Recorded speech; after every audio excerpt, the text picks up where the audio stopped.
Hello. I hope you don't mind. The door was open. Well, I hope I didn't keep you waiting too long. Nice place you got here. Decorate it yourself? No. My housekeeper just started on Prozac. Have a seat. Well, thank you. So, aren't you gonna thank me? You pulled my chestnuts out of the fire the other night, didn't you? I didn't get a chance to thank you because you left so quickly. I want to know why you did it. Oh, I'm sure you have women doing all kinds of crazy things just to get your attention. You don't know me very well, do you? When a woman pays attention to me, generally I'm so stunned, I don't do anything about it. I doubt that very much. So you drink bourbon, huh? Yeah, I can afford it. Yamas. Yamas. Sounds Greek to me. That's Greek to everybody. I knew that. Mm-hmm.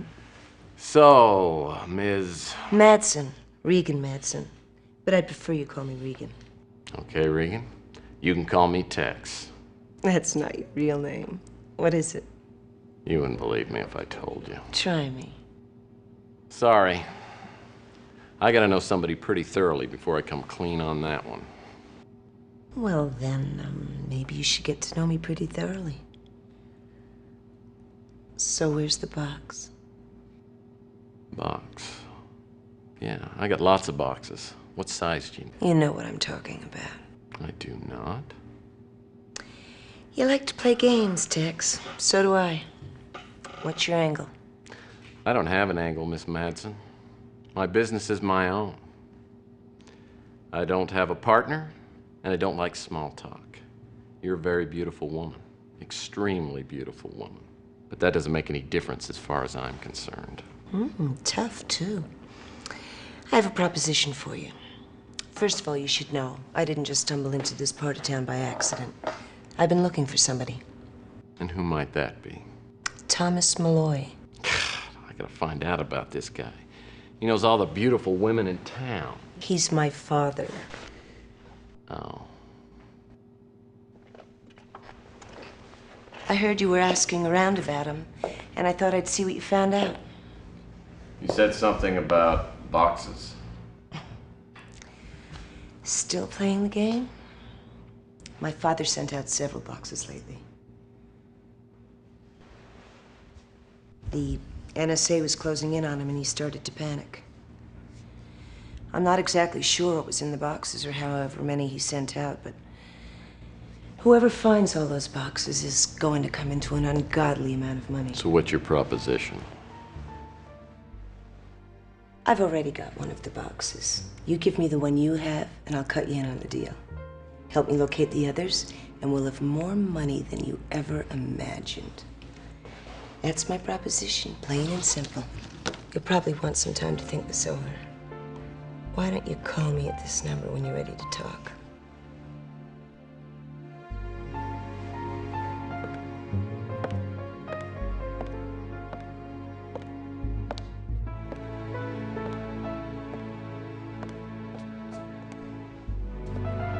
Don't lose that number, Tex. I think we'd make a perfect fit. Well, Regan Madsen sure knows how to make a first impression. The question is she on the level? There's no way to know if she's really Malloy's daughter or if she knows any more about the boxes than I do. I wonder if Fitzpatrick has any knowledge of the boxes, or Regan for that matter. There's a lot more involved here than just tracking down an old friend, and I'm right in the middle of it.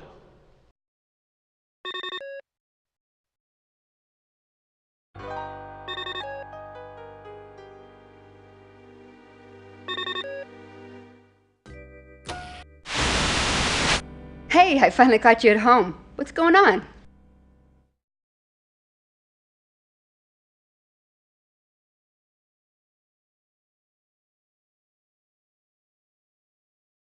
Oh, you know, trying in my own small way to make the world a nicer place to live. Same old, same old. But enough about me. How's Phoenix? Oh, it's fine, but I'm missing the big galoot back home. I've been wondering how much he's missing me.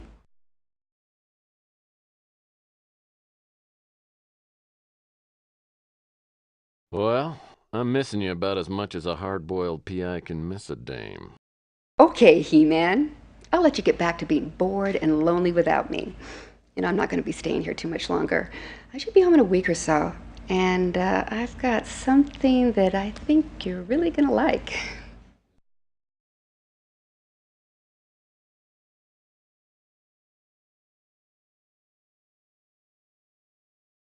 I bet I guess what it is. It's one of those special fedoras with the built-in beer spout. Oh, I think you'll like this even better. I've got to go now. See you, Tex.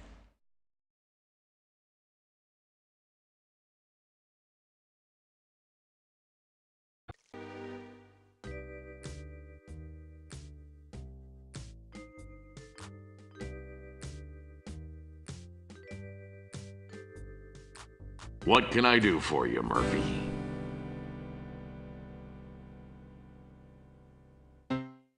She came down to the station and asked about you.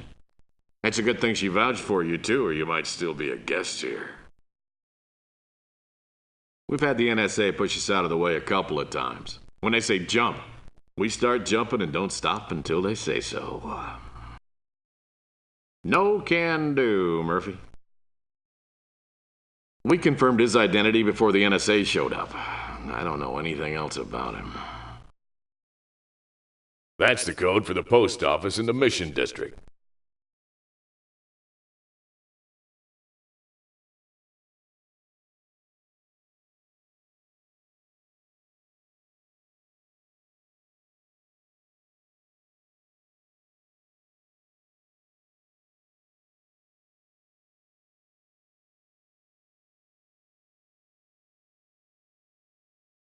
I land my speeder outside the post office Mac referred me to. The counter help fails to live up to its name, but a professional loiterer working outside seems to recognize Malloy in the photo. For half a pack of smokes, he suggests I check out several boarding houses in the area. After pounding the pavement for over an hour, I arrive at a quaint brownstone called the Garden House.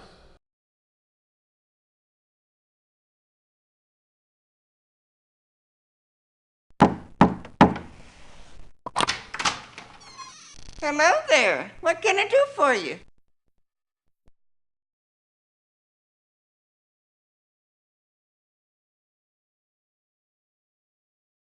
I'm looking for a man named Thomas Malloy. Is he staying here? Let me think. No, none of my guests is named Malloy.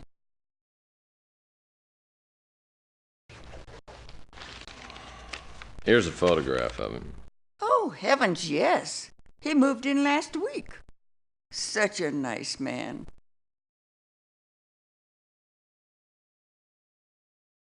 Well, I know he seems very nice, but he's really a sick man. You know, nuts. He's got a terrible case of Murphy Bar syndrome. My goodness, he seems so lucid. Yes, it's a strange illness. The only symptoms are an irresistible attraction to boarding houses, and of course, compulsive lying. When he has a relapse, it's like pulling teeth to get a straight answer out of it. I'm so sorry. Well, I know that respecting and caring for your elders is considered old-fashioned, but it's a responsibility that I take very seriously. Wish you, my nephew. Your uncle's not in right now, but I'll let you into his room. You can wait for him up there. Okie dokie?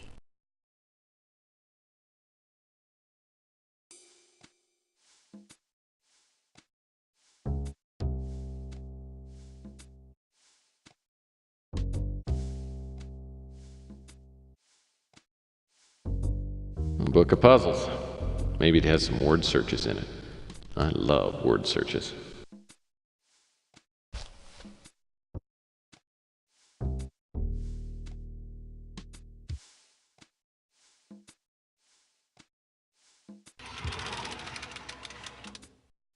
Looks like a business card. Cosmic Connection magazine. I seem to remember Fitzpatrick saying something about this.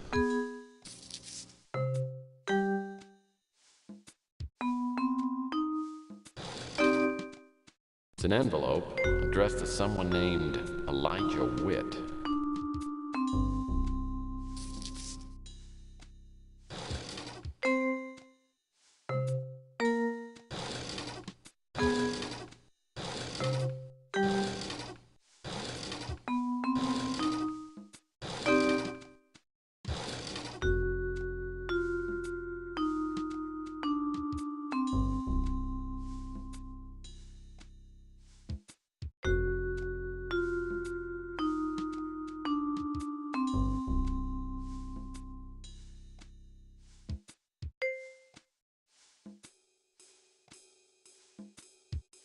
Looks like the closet door.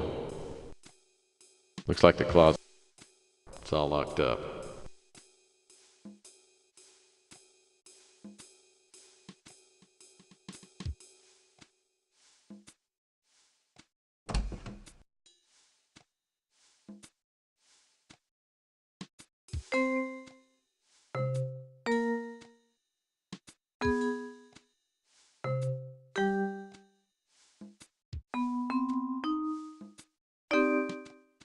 I remember Fitzpatrick telling me about the Cosmic Connection magazine. Looks like a sci-fi rag to me.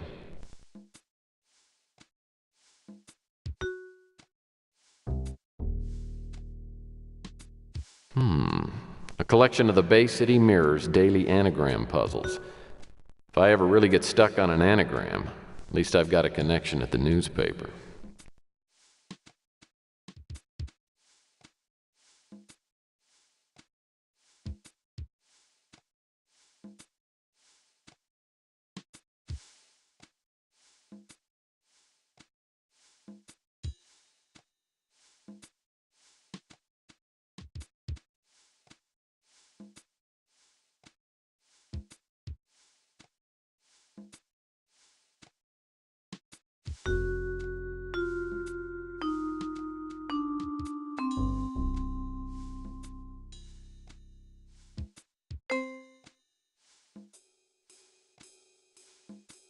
This pair of jeans wasn't here before. I guess Malloy must have come back and then left again.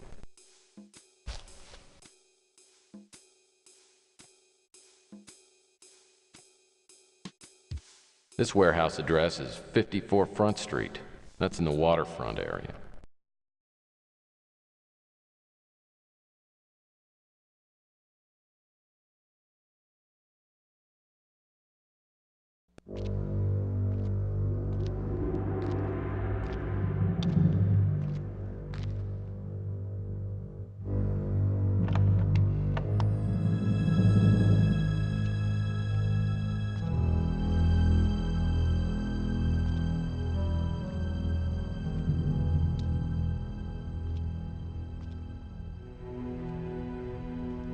Dr. Thomas Malloy, I presume. You're NSA, aren't you? No, sir, I'm not NSA. My name's Tex Murphy, and I'm a private investigator. I was hired by a friend of yours. I don't have any friends, Mr. Murphy. Well, what about Gordon Fitzpatrick? Fitz. Good old Fitz. I wonder why he sent you after me. Are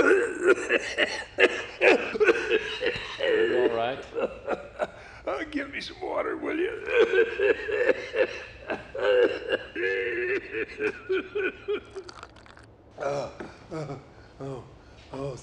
Thanks.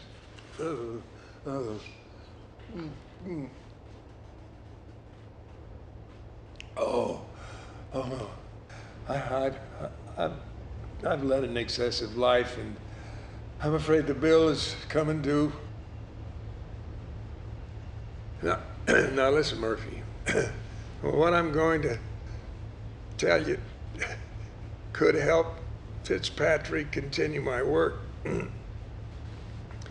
The only catch is I'll put you in the same danger I'm in. Don't let that stop you. Danger's a little like Jell-O. Always room for a little more. Ever hear of Project Blue Book? Sounds familiar. Have you ever heard of Roswell? Yeah. About 100 years ago, there was an apparent UFO crash. And the government came out and said it was just a weather balloon. A weather balloon? It was no damn weather balloon. It was a spacecraft. The Roswell incident was the greatest disinformation campaign of all time.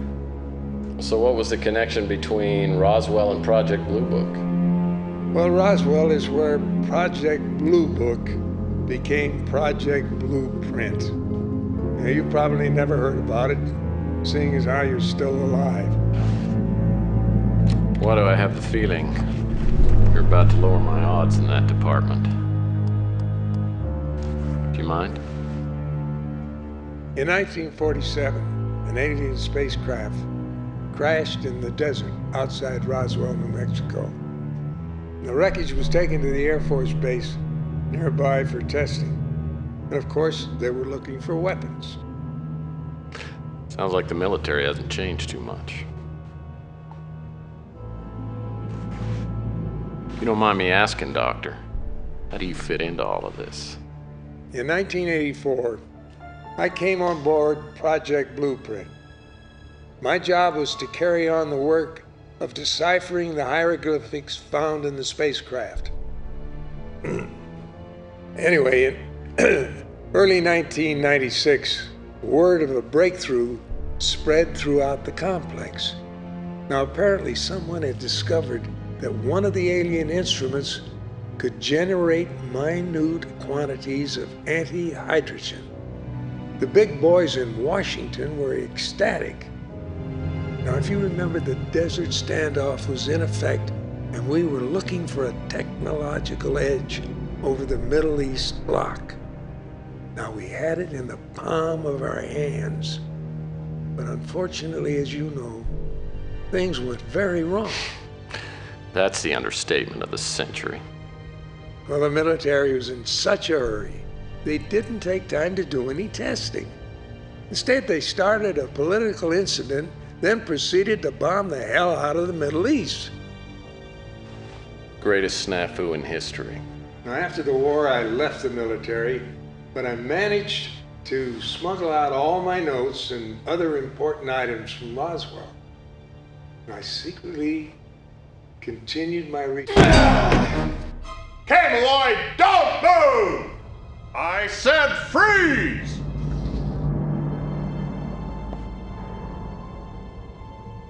Don't be stupid. Put it down! Look, I'm supposed to bring you back alive, not in a body bag. I don't think so.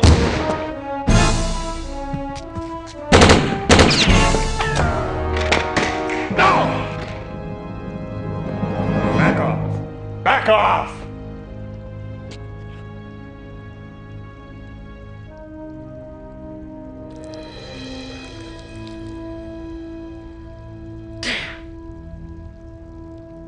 My orders were to bring in Malloy alive.